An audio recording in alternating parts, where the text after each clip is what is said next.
My name is Paul Rietzl, and I'm going to crack a pack. Here we go. So let's lay it out.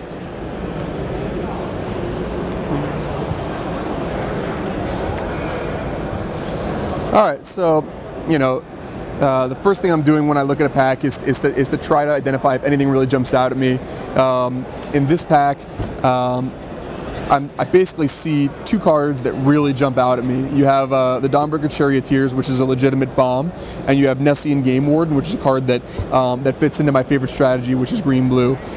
There's plenty of other playable cards. Gnarled Scarhide is playable, Sightless Brawler is playable, Resco Swiftclaw and Ravenous Lucrocoda are both good. Grim Guardian is a fine card, and there are some other fringe kind of playables, but these two really stand out as the only options in the pack. I mentioned before that I do have a preference for green-blue, but I think that Dawnbringer Charioteers is actually a legitimate bomb and enough better than Nessian Game Warden that I would go against my own express color preferences in order to take the better card. So I would decide to take the Dawnbringer Charioteers, and then before passing the pack, I would try to identify which cards were likely to table, meaning come all around and give me for a 9th pick. I think it's very unlikely that the Game Warden, the Brawler, the Scarhide, the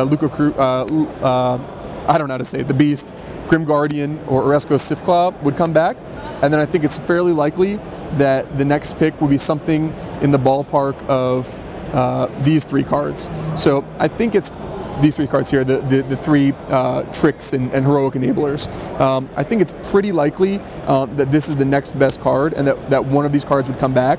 Nature's Panoply is the kind of card that I would expect to table a lot, especially with these two other green cards that are better than it in the pack. And it happens to fit very nicely into a green-white heroic strategy. It doesn't mean that I'm going to force green-white heroic, but if I'm left with a decision between two cards that I evaluate very similarly, I might give the slight edge to the green card because I know that I might get this back on the wheel. But ultimately, I would take the Dawnbringer Charioteers, and I would probably try to make a mental note that I passed an Ajani's Presence so that I can play around it in the draft.